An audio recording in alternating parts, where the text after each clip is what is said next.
Hipendra. I'm 13 years old and I'm presently studying in 9th standard. So today I would like to explain to you about the James Webb Telescope, what it is and how it works, and some of the basic features of it like the sun shield and the obvious camera itself.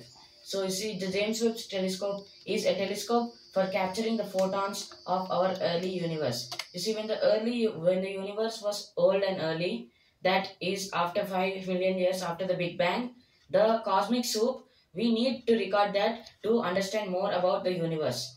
Now there are these photons traveling from 500 million years ago into the present age, 13.2 billion years, and the telescope detector in the James Webb telescope captures those photons and makes it as a photo. That's the basic principle behind a camera. So that's what the James Webb Space Telescope is going to do. It is actually the successor to the Hubble Space Telescope. Its budget is $10 billion, which is 1/4 of NASA's whole budget. And this is the one of the biggest gambles in space history ever. Why? Because you'll get to know that a little later. Now, in order to capture photons, this James Webb Space Telescope has to be sent into orbit, right? Every satellite has to be sent into orbit in order to work properly.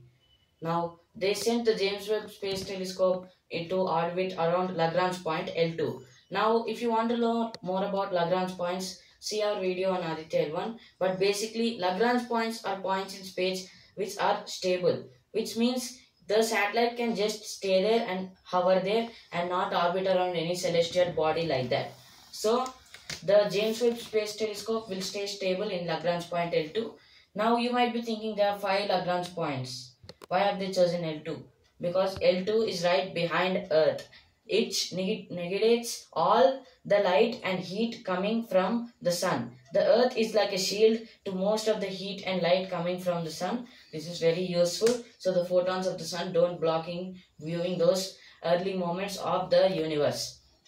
Next, why have they chosen L2 is it's fairly close to Earth. It's actually 1.5 million kilometers. Now you might think that is really far, but in space terms that's really close. Okay, so Lagrange point L2 is 1.5 million kilometers. Now you might be thinking, how do they get this James Webb Telescope 1.5 million kilometers into space?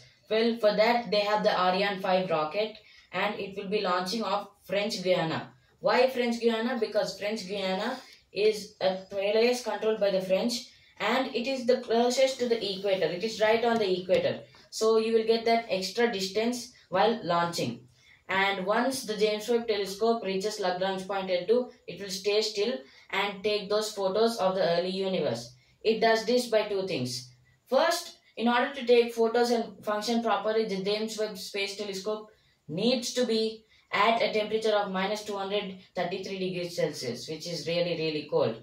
And the coldest space can get in that area is minus 83 degrees Celsius. So you have to block out a lot of heat. And for this, they use the sun shield. Now, what is this sun shield made of, you might ask me? Well, this sun shield is made of Kapton. Kapton is a high resistant, high temperature absorbing plastic. Well, in order to figure out how Kapton blocks this heat, we need to find out how heat is transferred. Heat is transferred to 3 methods: convection, conduction and radiation. Conduction is passing heat from one molecule to the another. Convection is the flow of heat. And radiation is just radiation of heat into open space. While in space, we don't need to worry about convection. We just need to worry about conduction and radiation. So they chose Kapton. Kapton is an incredibly high performance plastic, as I have already told you. Now what this Kapton does, it's in very small thin layers, about 0.55 millimeters, something like that. And what this Kapton does, it's coated with silicon in the first 2 layers. That's what gives the James Webb Telescope its shiny appearance. Now, after this, what the heat will do is, when it hits the sun shield, it will reflect back into space due to the silicon's reflective property. And the Kapton plastic will absorb the heat, and the Kapton plastic is laid in such a manner, at such an angle, that the radiated heat will funnel outwards. And next part on this James Webb Space Telescope in which we will be focusing is the mirror. You see, when they sent Hubble's mirror was a little bit wrong. They had calibrated it a little bit less. So it was giving blurry pictures. How less did they calibrate it? they calibrated it to the size, less size to a micron, which is the size of blood cell. So the mirror in the Hubble Space Telescope was calibrated so small, yet we got blurred images. Then NASA engineers had to send a lens to correct Hubble's lens. Now this was a really tedious process. So in order to save this, what they have done with James Webb Space Telescope's mirror is they have added motors so that the mirror's lens, the mirrors themselves can actually focus the light coming into the camera. And next we will focus more about the mirrors. You see, the mirrors are made of beryllium because beryllium is a really stiff material. And they have plated it with gold because gold is really reflective and light absorbing. It can do two things.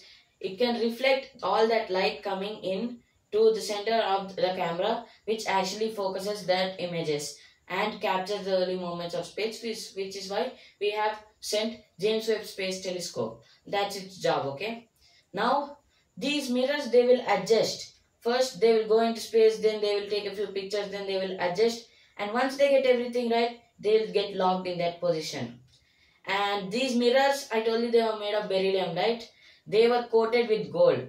Now, the area of the mirror is 25 square meters. And they have managed to coat it with an area of a golf ball, which is really tiny amount of gold. And this mirror, the motors actually need power to run. They have done a really good job. The NASA engineers is really incredibly electrically efficient. So the light, the photons will come and hit the mirror and get focused to the camera. You might be thinking, why do they need this big of a mirror? They can make it small, right? Well, this mirror is going to focus on so tiny amounts of light that they need it to be as big as possible, but not too big that it's going to affect the payload weight.